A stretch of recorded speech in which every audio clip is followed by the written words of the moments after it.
That's good. 5 days through this.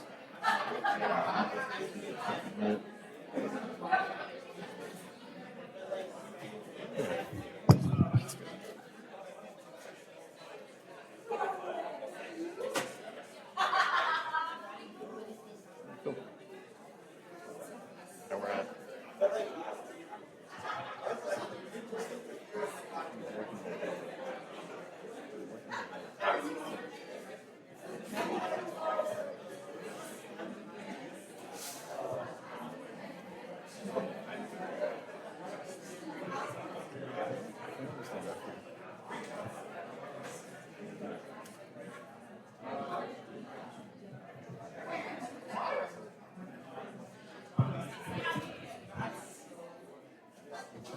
All right, good morning, everyone. Morning. I think we're a few minutes after. Do we want to get started? All right. Thanks, everyone. Congratulations on being done with your micro exam. We have a lot of material to cover and a pretty limited amount of time to do it, so we're just going to get started here. I'm Tim. I'm one of the blood bank and coagulation pathologists here at the University of Chicago. My role today is to take all of hemostasis, which you've already learned from Dr. Wool, about 2.5 hours worth of material. We're going to compress it down to 30 minutes and do a very rapid whirlwind review of concepts. Just so you know, I did update the PowerPoint since it was uploaded yesterday. If you still have the old version, the changes are very marginal, so I don't think you need to go scrambling right now. So with the time that we have, I'm actually going to skip over the overview as well as the summary slides, and we're just going to go right to it. So hemostasis begins with primary hemostasis. This is the initial response to injury, the initial response to any sort of interruption of vascular continuity. The role of primary hemostasis is going to be to form a nascent platelet plug. It's going to take resting, nice, round, calm platelets and activate them specifically at the sites of injury. The resulting hemostatic platelet plug, which will also consist of fibrinogen, is structurally weak. It's better than nothing, but it is going to primarily serve as a nidus upon which to commence secondary hemostasis. First player, as you know, is the vascular endothelium, or endothelial cells. These line all blood vessels. Your entire blood volume is contained normally within endothelial line spaces. Now, endothelial cells have many functions. They have some autoregulatory capacity. They can help regulate blood flow in response to certain stimuli, but what we're focusing on is the role in hemostasis, where at their normal resting baseline, they confer a net anticoagulant activity. Now, they do this through several mechanisms. First of all, very passively, what they're going to do is they will hide or make cryptic subendothelial procoagulant molecules like collagen or tissue factor. So you've seen this image already. White, this immunofluorescence white represents and CD31, which is a marker of endothelial cells. You'll see that they line the interior of the lumen, whereas green indicating collagen 4, which is the collagen that comprises the vascular basement membrane. Very procoagulant, is going to be hidden from view by the endothelium, I guess, as well as the tunica media. So besides that, the endothelium is going to actively inhibit platelet effect. It was going to secrete small molecules like nitric oxide and prostacyclin. These are going to serve to reduce platelet activation. And in addition to that, the endothelium normally expresses an ADPase, which is going to break down ADP, which is itself a stimulatory molecule for platelets, thus, again, reducing platelet activity. We'll have a pictorial diagram, so bear with me. It's going to express thrombomodulin. This is going to be a molecule that will interact with activated thrombin away from the site of injury in order to direct thrombin to activate the protein C system. That is going to be a net anti-clotting effect. And then finally, it's going to be coated with heparan sulfate, a negatively charged molecule, which will potentiate antithrombin. Let's go through each of these. So this is a nice pictorial representation of all the things we just talked about. Here's the resting endothelial cell. It expresses heparan sulfate, negatively charged glycosaminoglycan. This will potentiate the action of antithrombin 3, which you can guess by the name inhibits thrombin. Thrombomodulin will also interact with activated thrombin and direct it to activation of the anticoagulant protein CNS system. Endothelium will express small molecules like nitric oxide and prostacyclin, as well as degrade ADP that's present in the vascular lumen to produce platelet activation. And the one I didn't mention yet is the role of this TFPI, tissue factor pathway inhibitor, very intuitively named. The role of this molecule is to inhibit the sort of initial activation of hemostasis by the action of tissue factor and factor 7, which is the most important sort of initial spark for secondary coagulation. Okay, so those are the anticoagulant effects of endothelium, but in certain contexts, the endothelium can provide a procoagulant phenotype. When it's injured or it's denuded, there will be exposure of the subendothelial tissue, which is very procoagulant, and the surrounding endothelium, as part of its inflammatory response, will switch to a more procoagulant phenotype. There's an initial vasoconstrictive response because the endothelial cells will secrete sort of local paracrine, or you could say autocoid factors, in particular endothelin, which will promote vasoconstriction. This is going to reduce the amount of bulk blood delivery at that site to limit bleeding, but it is also going to increase the shear force over the injury, which is going to be useful for von Willebrand factor activation. The endothelium is going to activate platelets through secretion of very powerful activating molecules like thromboxane A2 and histamine. It's also going to upregulate certain cell adhesion molecules like P-selectin and E-selectin in order to facilitate platelet as well as leukocyte trafficking at that site. A little mnemonic for you, P-selectin actually works on both leukocytes and platelets, but you think that P for platelets, P-selectin is specific for platelets at least. So, in addition to masking tissue factor, the endothelium itself can express tissue factor in inflammatory states, so that will also promote the procoagulant phenotype. And finally, as you know, the endothelium is responsible for the storage and release of von Willebrand factor from the Weibel-Palade bodies. So let's go into von Willebrand factor. So it is a large, clunky, multimeric protein. It's the largest protein of the coagulation cascade, or of the coagulative proteins. It is synthesized in the endothelial cells as well as in megakaryocytes, so it's normally present in the platelet alpha granules. The role of von Willebrand factor is to sort of be that primary bridge. It's going to facilitate interactions between the platelet and the vessel wall. Now, it's secreted in these very, very large multimers. This is just sort of a gel electrophoretic diagram. This is what it would look like if you were to electrophorese them out. The up higher are the larger multimers. Now, the ultra-large multimers that they're initially secreted in are actually hyperfunctional. They're so large and clunky that they become activated by shear force in circulation. This is unhelpful when you're to have your von Willebrand factor activating in circulation. So to prevent that, it is normally processed by this metalloproteinase called ADAMTS13, which breaks it down into these relatively smaller, still quite large, but physiologically sized multimers. This is a diagram just indicating all the functional domains of each of the monomers. Again, the multimers can range in size from 2 to several thousand.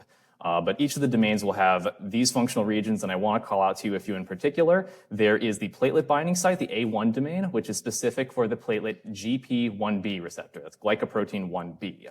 That is going to be how the primary means by which it will bind platelets. It'll bind subendothelial collagen through the A1 and A3 domain, and then you also should know that it does have a binding site as well for factor VIII. Actually, that description doesn't do it justice. It is the primary site for factor VIII binding. Almost all factor VIII in circulation is bound to von Willebrand factor, and therefore, if you have conditions that have a loss of von Willebrand factor, for example, von Willebrand disease, you will then also have a loss of factor VIII.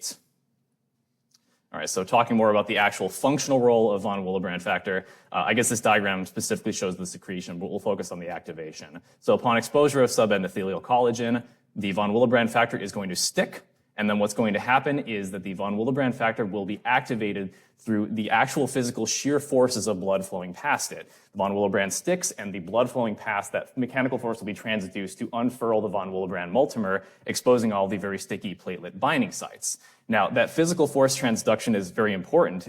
As you'll recall from Dr. Wool's lecture, it means that the tension experienced by the von Willebrand factor multimer is going to increase with the multimer length. The larger a molecule you have, the more it's going to experience drag through those shear forces, and you're going to lead to more activation. This means that the multimeric structure is very important for function, but also that the very largest multimers are going to be the most functional, like the most active.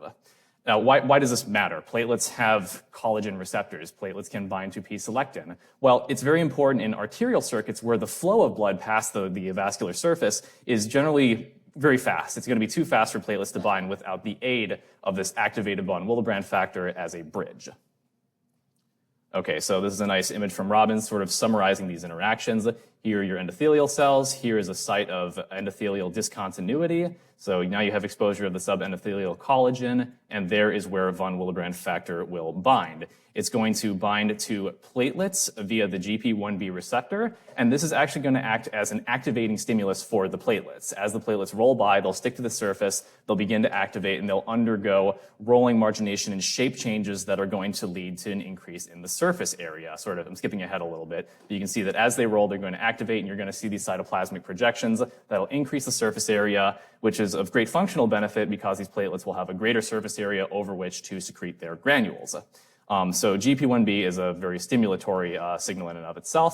There are many other platelet activators. We've already talked about endothelial activating factors like histamine and thromboxane, P-selectin, direct binding through collagen, as well as some of the feed-forward signals that we'll talk more about in a bit. What these are going to do is they will converge ultimately on increases in intracytosolic calcium as sort of the main marker of platelet activation. So we'll come back to that. As far as the platelet structures themselves, I think you guys are probably comfortable with this. I'm not sure if Sandeep would have gone over it in his section. Certainly we did just earlier. But these are very, very small.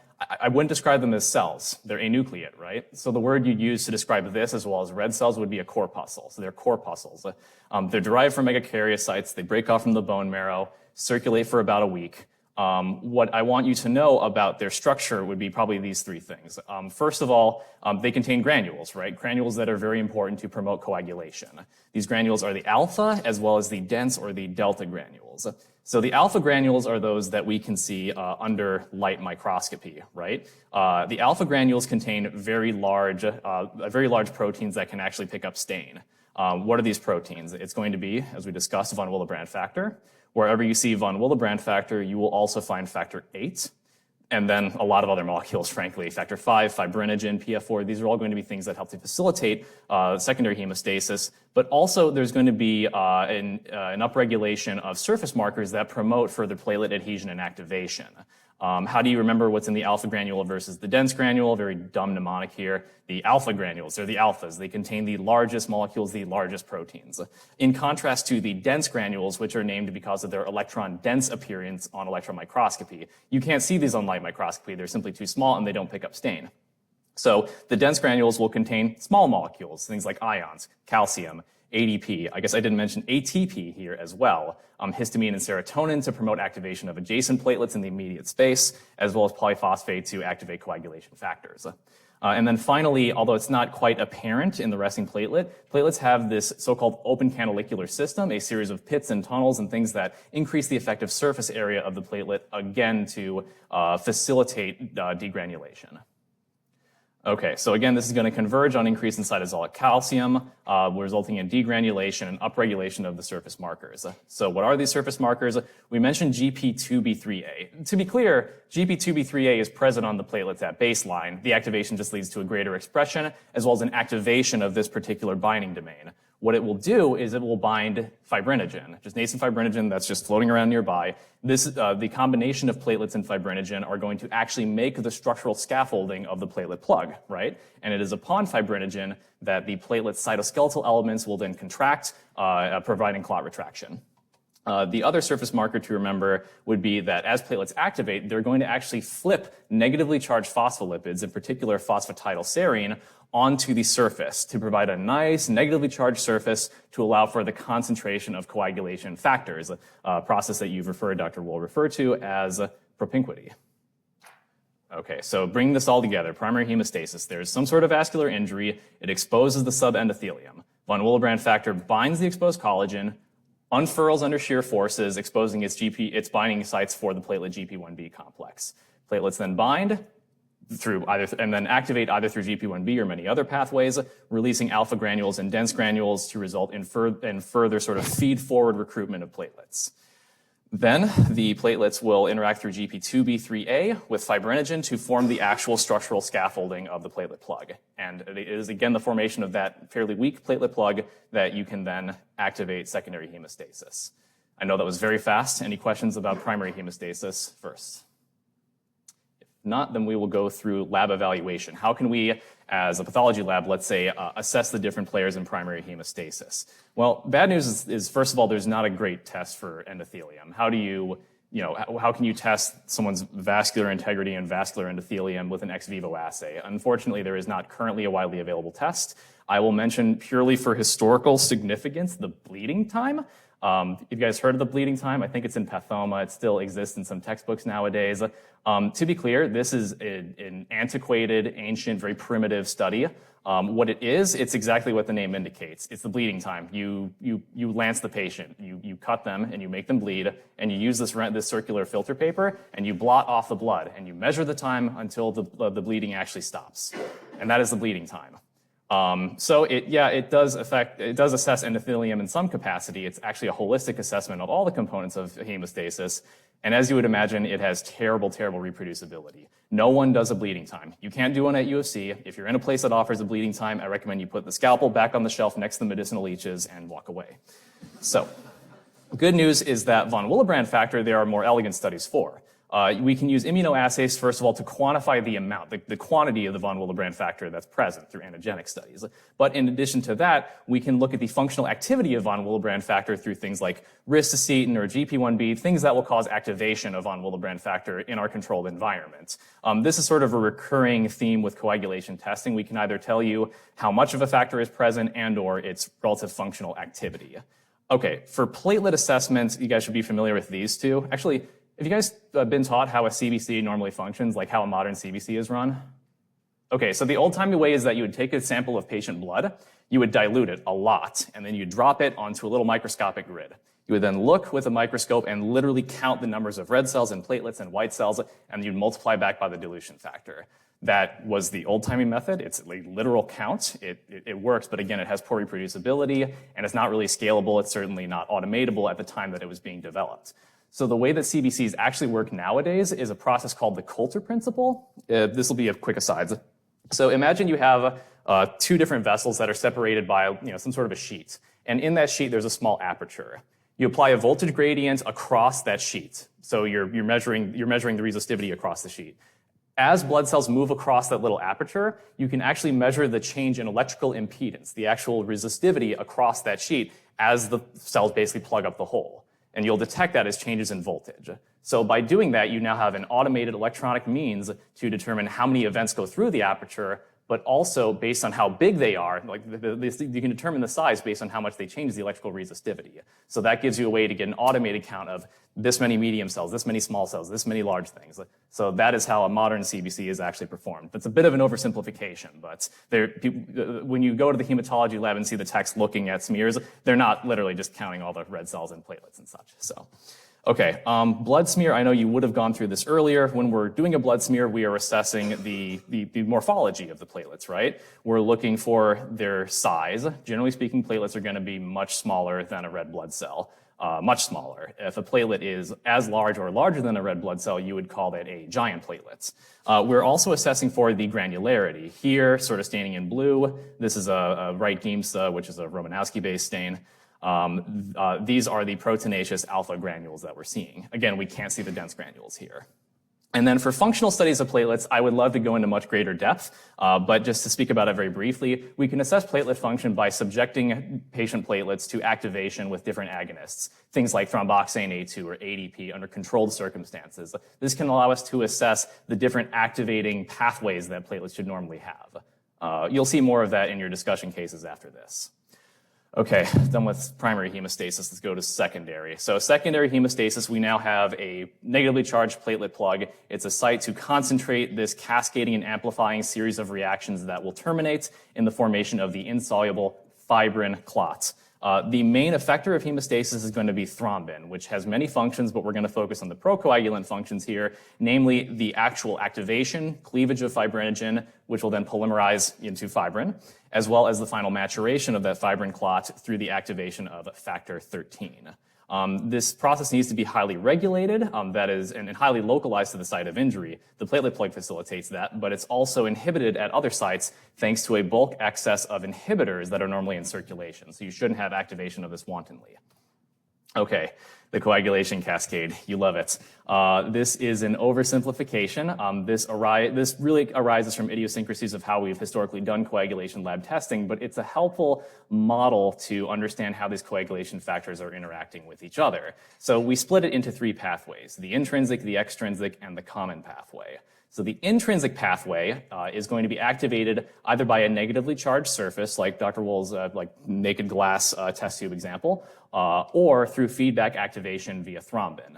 You're going to have activation of factor 11, which will in turn activate factor 9, which, along with its cofactor 8, will then activate factor 10. Yes, you have to memorize that. Yes, it's arbitrary. These, just so you know, these coagulation factors are named in order of their discovery. That's where the Roman numerization comes from. The extrinsic pathway, by comparison, is fairly straightforward. It is activated by tissue factor, at the site of injury, which will then complex with activated factor 7, again, to activate factor 10. So both the intrinsic and extrinsic are converging on the final common pathway. The final common pathway includes factor 10, which together with its cofactor 5 will convert prothrombin to thrombin, and this is the key because thrombin will then cause the activation of fibrinogen into its fibrin polymers. Clear as mud, right? Okay, these coagulation factors, you don't need to know every single fact about them. I don't want you memorizing their molecular weights or their half-lives in circulation. What I want you to understand is that the vast majority of these coagulation factors are hepatically synthesized. They're made in the liver. Big exception being factor 8, which is made where? The endothelium as well as megakaryocytes. They float around circulating in plasma, not serum. You guys understand the difference now, right? Serum is plasma minus the coagulation factors. It's what's left over when you clot a patient blood sample, right? Okay, so fibrinogen being the terminus of the coagulation cascade, it's the main structural building block of the fibrin clot. It is present in the highest concentration, whereas other factors like factor 8, for example, are present in very, very low concentration, which confers them regulatory status as sort of capstones for their respective coagulation cascades. Okay, something to understand is that if you have a deficiency of any of these coagulation factors, that can result in failure to progress through that part of the cascade and therefore can result in an abnormal bleeding phenotype. We have some physiologic reserve. You don't need 100%. If you lose 10% of your factor 8, you won't suddenly start to bleed from every orifice. You generally need at least 30% of a normal person's reference worth of coagulation factor activity to progress through normal hemostasis. Conversely, excess of very select factors, like let's say factor 8, can promote clotting, actually cause overactivation and leave you more prone to thromboembolism.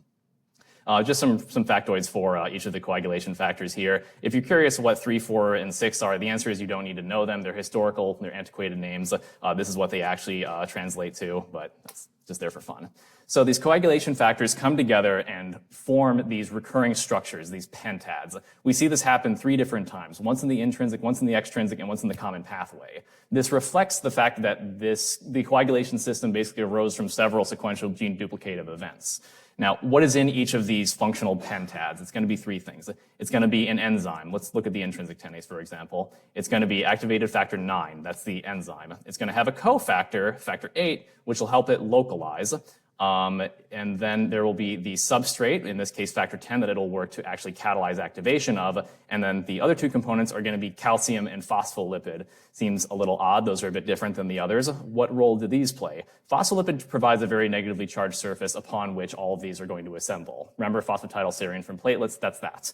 The calcium, however, the benefit of the calcium is that the calcium is positively charged, and it's what's actually allowing the coagulation factors to localize to that surface and achieve a high enough local concentration to progress through hemostasis. So, calcium is absolutely important for hemostasis, and patients who are deficient in calcium, people who are hypocalcemic, are prone to coagulopathy.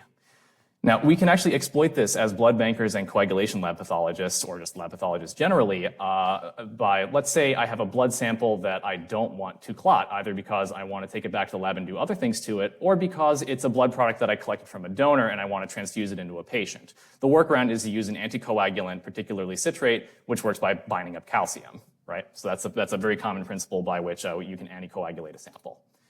Okay, lovely. The in vitro and the in vivo models, this is the more important of the 2. I want you to understand that although we teach you this nice separate intrinsic and extrinsic converging on common pathway, in reality, physiology is closer to this, where you have in inciting amount of activation, mostly through what we would call the extrinsic pathway, through the extrinsic tenase, where tissue factor complexes with activated 7, and it will then progress to the common pathway, but also it leads to amplification through what we would call the intrinsic pathway. I don't think it's been mentioned yet, but it doesn't really come across in our in vivo models. The way this is described is it's referred to as the Josso loop. Josso loop specifically refers to activation crossover from the extrinsic pathway onto the intrinsic pathway, specifically factor 11.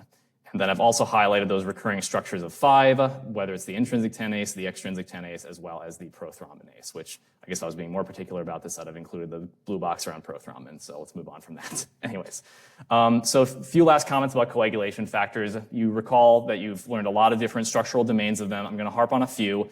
Serine protease domain, yes, I think we understand that. That's what confers the main active enzymatic function.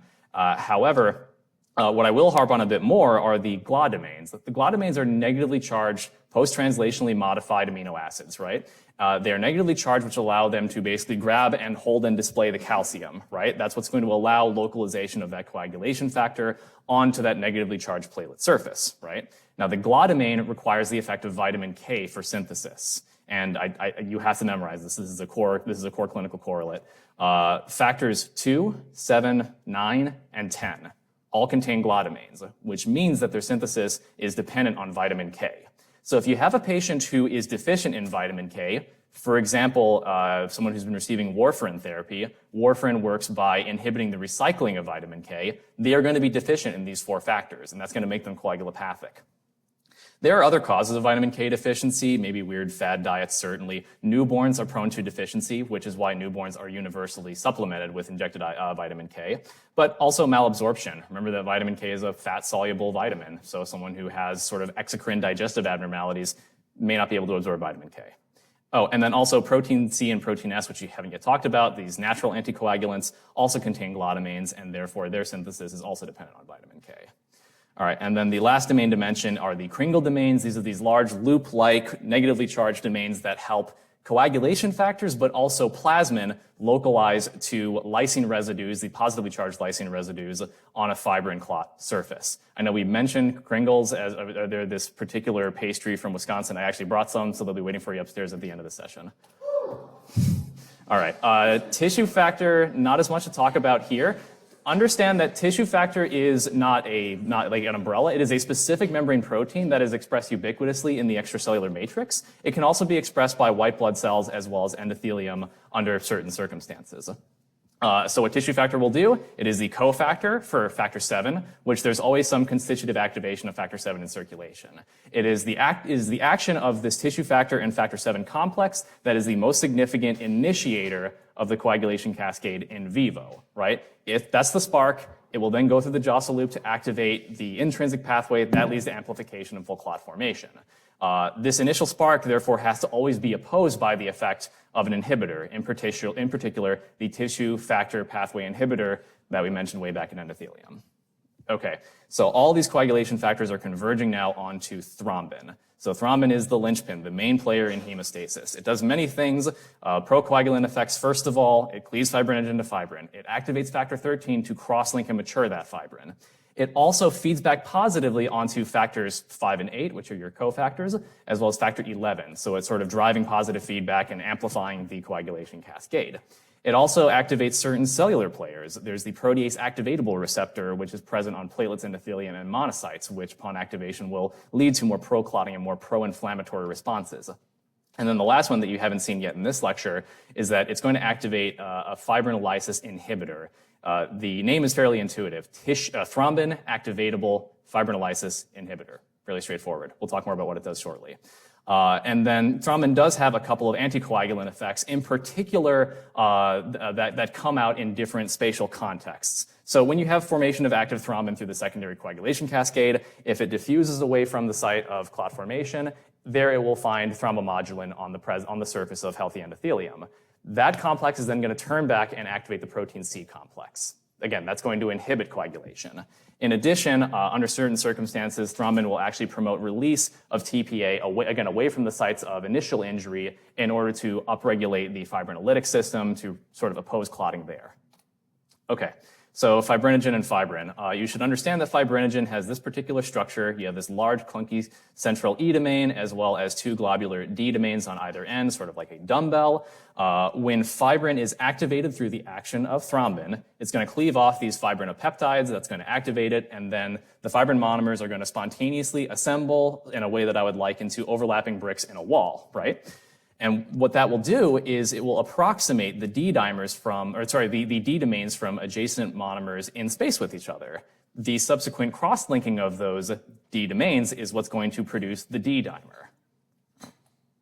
Okay, so natural anticoagulants, we've touched on these a little bit. These are the things that naturally oppose secondary hemostasis. We mentioned antithrombin already, serine protease inhibitor. Potentiated by a negatively charged something, either heparin that the endothelial cell expresses, or a drug that we give, like heparin or fondaparinux. If you care, the actual binding domain for this is a specific 5-sugar sequence that the heparin will bind to potentiate antithrombin activity. And what antithrombin will do is, again, it's intuitive, it's in the name, it's going to inhibit thrombin. It inhibits a few other things, but I'll also specifically call out factor 10. Okay, so protein C we've alluded to a couple of times. As thrombin floats away from the site of injury, it's going to be thrombomodulin. This complex is going to activate the protein C system. This is another serine protease, which together with its cofactor, protein S, will go back and inactivate by cleavage the cofactors 5 and 8. Sort of the opposite of what thrombin was doing earlier in terms of its feedback inhibition, whereas it was activating 5 and 8, among other things. CNS is going to degrade them. And then TFPI we talked about briefly earlier. That was the tissue factor pathway inhibitor. It's the serpent that sort of shuts off that initial spark of tissue factor and factor 7 complex. Okay, so bring all this back together. It's this sequence of sequential proteolytic reactions, usually in the structure of these recurring pentads that converge on the formation of thrombin, which cleaves fibrinogen, eventually will lead to cross-linking of that fibrin via factor 13, and that is regulated both with sort of a positive feed-forward mechanism at the site of injury, but also through the effect of bulk inhibitors, especially away from the site of injury. Okay, any questions about secondary hemostasis? I'm actually running a little bit behind, but we'll try to get through this. So lab assessment of secondary hemostasis. These are the coagulation labs that you've learned about. These are the ones that Dr. Wool mentioned in his lecture. These are things like the PT and PTT. How do we assess the coagulation factors? What we do, coagulation lab testing I like to describe as simultaneously the most elegant and stupidest lab testing. What do? We make the plasma clot. We make it clot in response to different activators. So what we're going to do is we collect a patient sample. We collect it specifically in a blue top. What's a blue top? A blue top is a test tube that contains sodium citrate as an anticoagulant. That's a universal standard, by the way. Different colored test tubes with their different colored top have different preservatives in them. This is universally standard, FYI. I don't need you to know this, though. So we'll have citrated whole blood. We spin it down. We collect the plasma. Plasma contains the coagulation factors. It doesn't have platelets. It doesn't have white cells. It doesn't have red cells. We're going to incubate it with an activator. We're going to give it phospholipid because we took the platelets away, so there's otherwise no surface for these coagulation factors to assemble onto. And then we're going to spike in calcium back to overwhelm our anticoagulant and then measure the time to clot. And the exact test depends on what the activator is. So first of all, the PT, actually, the names of these tests, by the way, the prothrombin time, the activated partial thromboplastin time, these are, again, sort of historically vestigial. Don't worry too much about the exact names. But the PT is going to use thromboplastin as an activator. The main ingredient of thromboplastin is tissue factor, right? We're adding tissue factor, so we're activating through the extrinsic pathway. We're going to be assessing factor 7, but also since we're actually measuring the time to clot formation, which is way down here at the terminus of the common pathway, like that time measurement also includes the common pathway, so we're assessing both. Conversely, the APTT, what we do is you add a negatively charged surface. Usually it's like ground up like silica or kaolin, something negatively charged. That's going to activate the contact pathway. That is going to lead to activation through the intrinsic pathway, again, through the common to a fibrin clot formation. So we are going to be assessing the intrinsic and the common pathways there. So if I were to have a deficiency of, let's say, factor 8, very, very distinctive factor to have a deficiency in, there's actually a disorder called hemophilia A associated with that specific deficiency. That might present with a significantly prolonged APTT. Like the addition of glass may not actually lead to a clot formation at all. Whereas the PT would be relatively unaffected because factor 7 and 5 and 10 and prothrombin would be relatively unaffected. Okay, the thrombin time, a little bit more esoteric. This is actually an intelligently named test because we're taking patient plasma sample and spiking thrombin into it, activated thrombin. So we're skipping all of this and just jumping to this very last step where we are assessing the conversion of fibrinogen into fibrin by our thrombins. That's going to assess abnormalities of fibrinogen as well as the presence of any thrombin inhibitors. Okay, and I think we've sort of touched on this. Any abnormalities in the clotting pathway will prolong the clotting time. Okay, we're going to do a very abridged description of fibrinolysis. You've now formed a clot. That's nice. It's now, several days later, now obsolete, and you need to degrade it to allow for restoration of normal flow, to allow the endothelium to regrow into the vascular space, just to allow for healing more broadly. This has to be very tightly regulated because if you have too much fibrinolysis or hyperfibrinolysis, the net result is going to be a bleeding phenotype. Remember, fibrinolysis is breaking down a clot, so more fibrinolysis is more bleeding, right? Conversely, too little fibrinolysis or fibrinolytic shutdown will lead to sort of an excessive clotting phenotype. Now, the primary player here, the main player that actually degrades the clot is plasmin, which you know is hepatically synthesized as a zymogen known as plasminogen. When plasminogen is activated, and we'll talk about how, it will then bind through its Kringle domain the lysine residues on a fibrin clot. It'll begin to cleave away this fibrin clot, exposing more lysine sites in order to recruit more plasmin, so another feed-forward mechanism, but also generating all of these fibrin degradation products, such as the D-dimer. Now, as far as how fibrinolysis is regulated, first of all, the activation needs to be tightly regulated. I'm going to focus specifically on tissue plasminogen activator, which is secreted among other places from the local endothelium. The activation of TPA, the activation by TPA of plasmin will initiate fibrinolysis at that site. Again, you don't want it happening elsewhere because plasmin will very happily chew up free-floating, non-polymerized fibrinogen as well, which is not helpful. You will see that in conditions like DIC. Okay, now TPA itself has a regulator. So the activator has a regulator. So now we're 2 levels up.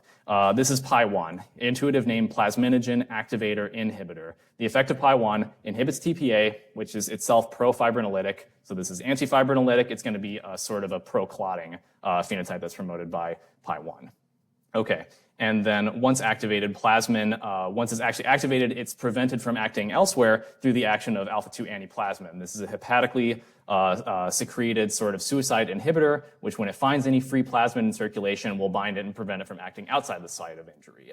One last source of inhibition was that TAFI that I mentioned to you, the thrombin activatable fibrinolysis inhibitor. The way this inhibits fibrinolysis is that it's sort of baked into the fibrin meshwork, and its action will be essentially to cleave away those lysine sites that plasmin needs to bind to. So sort of competitively, sort of competing with plasmin for those binding sites. So those are the 3 regulators of fibrinolysis. This image sort of puts it all together. I've also summarized the net impact on each on the overall bleeding or coagulative phenotype. And I think, just a couple things. So most fibrinolysis testing is pretty esoteric. Things like TPA and Pi1 and these things, they're going to be outside of the scope of current discussion. But the D-dimer that I've mentioned now twice, what is the D-dimer? The D-dimer is, again, covalently cross-linked D domains. These are not normally next to each other on a fibrin monomer. So what does it mean when you have a D domain? It means that somewhere a clot formed, fibrin polymerized. That fibrin was then cross-linked by factor 13, and then that mature clot was lysed probably by plasmin. So it is an example of a fibrin degradation product, though not all FDPs are D-dimers. What is the use of the D-dimer? It tells you that clotting is happening somewhere, right? It's a very, very sensitive assay. Have you guys learned about sensitivity and specificity as like markers of test performance? Yeah. So it's very high sensitivity, which makes it useful, especially as a rule out. You have a patient that you think maybe has a PE. You do a D-dimer, it's negative. That's a very strong indicator that there is not a thrombotic process taking place. If it's positive, well, good luck. Okay. And if you care, the D-dimer is reported in a couple of different units. There's the fibrinogen equivalent unit, which is when you're measuring these chunks, and the D-dimer unit when you're measuring these chunks. This weighs as much as 2 of these, and E domain weighs as much as 2 D domains, if you care. Okay, we're basically done with the review. I just have to soapbox a little bit as a blood banker. So loss of any of these hemostatic elements, platelets, coagulation factors, whether through bleeding or through overactivation and consumption, will result in coagulopathy, right? If you don't have the players present, you can't form clots. The good news is that these things are readily available in the blood of healthy donors, and you can transfuse the missing components to reverse the lesion. What do I mean by components? We live in an era where, well, we're actually moving back towards whole blood transfusion. But normally, when you donate a unit of blood at your local high school blood drive, your whole blood is drawn off. It is spun off. You separate the red cells, the plasma, and in platelets. And you can individually transfuse each of these back into a patient to restore that missing component. So a patient who needs platelets might be someone who is severely thrombocytopenic. They have a myeloid malignancy, or they're aggressively bone marrow suppressed from chemotherapy. You can give them platelets to restore basic function there. If someone's been taking an antiplatelet agent and they have a bleeding event, or maybe they have an inherited qualitative abnormality of platelets, well, then you could give them healthy donor platelets to try to offset that effect. Coagulation factors, fairly straightforward. They're plasma proteins, so you give them plasma. Fairly straightforward, although there are actually more sophisticated methods than just giving FFP nowadays. And then red blood cells, I haven't mentioned so much at this point. To be clear, you transfuse red blood cells because they're really, really important. They provide the oxygen carrying capacity for blood. That's why you want the blood all inside and not outside. So that's why you transfuse. But they also do contribute to hemostasis. You'll recall from Dr. Wool's lecture that red blood cells being much denser than platelets, when they flow through a vessel, the densest things are going to marginate or are going to concentrate towards the center through Poiseuille's law. And that's going to cause pushing of the relatively less dense platelets out into the walls of the vessel, facilitating platelet wall interactions. So very helpful in that regard. They're also a source of ADP for platelet activation.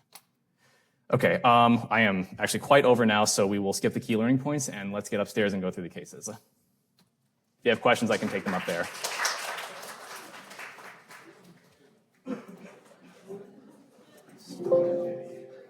Enable editing.